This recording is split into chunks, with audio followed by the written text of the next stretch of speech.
அஸ்ஸலாமு அலைக்கும் வரஹ்மத்துல்லாஹி வபரகாத்துஹு.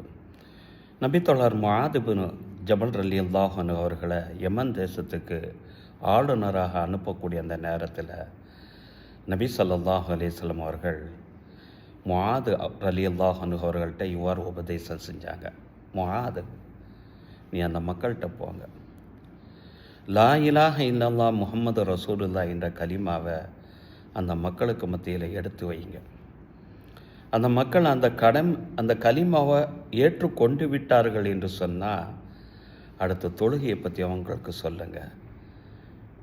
அதையும் ஏற்றுக்கொண்டு விட்டார்கள் என்று சொன்னால் ஜக்காத்தை பற்றி சொல்லுங்கள், நோன்பை பற்றி சொல்லுங்கள் என்று நபி ஸல்லல்லாஹு அலைஹி வஸல்லம் அவர்கள் முஆத் ரலியல்லாஹு அன்ஹு அவர்களுக்கு இவ்வாறு போகக்கூடிய நேரத்தில் சொல்லி அனுப்புனாங்க. இது ஹதீஸ். அதே நேரத்தில் ஒவ்வொரு நபர்களும் இஸ்லாத்துக்கு வரக்கூடிய அந்த சூழ்நிலையில் ஆரம்பமாக சொல்லி கொடுக்கப்படக்கூடிய விஷயமும் இந்த கலிமா தான். அதுக்கு பின்னால் தான் எல்லா கடமைகளும். இந்த கலிமா சரியாக இருந்தால் மட்டும்தான் நம்மள்கிட்ட இருக்கக்கூடிய எல்லா அமல்களும் சரியாக அமையும்.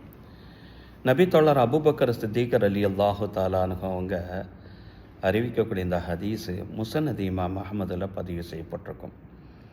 மன் நஜாத்து ஃபி ஹாதிஹில் அம்ரு யா ரசூலல்லாஹ். அபூபக்கர் ரலியல்லாஹு அன்ஹு ரசூலுல்லாஹ்ட்ட கேட்குறாங்க, வாழ்க்கையினுடைய வெற்றி எதில் இருக்கிறது என்று கேட்கக்கூடிய நேரத்தில் மன் கபில மின்னில் கலிமா, என்னுடைய பெரிய தந்தையான அபு தாலிபு மரண நேரத்தில் நான் எந்த கலிமாவை எடுத்து சொல்லி அவர் மறுத்து விட்டாரோ அப்படிப்பட்ட அந்த கலிமாவை என்னிடமிருந்து யார் ஏற்றுக்கொள்கிறாரோ ஃபஹிய லஹு அன் நஜாத், அவருக்கு அந்த வாழ்க்கையில் அவருக்கு வெற்றி உண்டு என்கிறார்கள் நபிகள் நாயகம் ஸல்லல்லாஹு அலைஹி வஸல்லம்.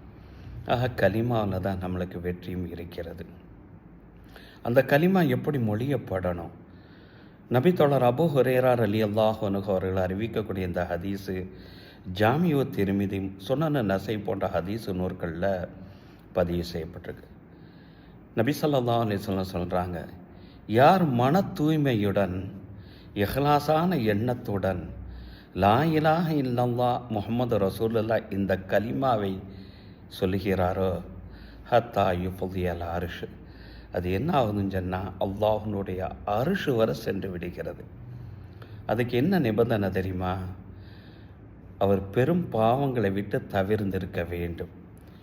ஆக அந்த கலிமாவை மனப்பூர்வமாக மொழியக்கூடிய அந்த சூழ்நிலையில் நம்மளை விட்டு பாவங்களும் களைந்திருக்க வேண்டும், நாம் பாவத்தில் ஈடுபடாமல் இருந்திருக்க வேண்டும் என்பது கலிமா மொழிவதனுடைய முக்கியத்துவம்.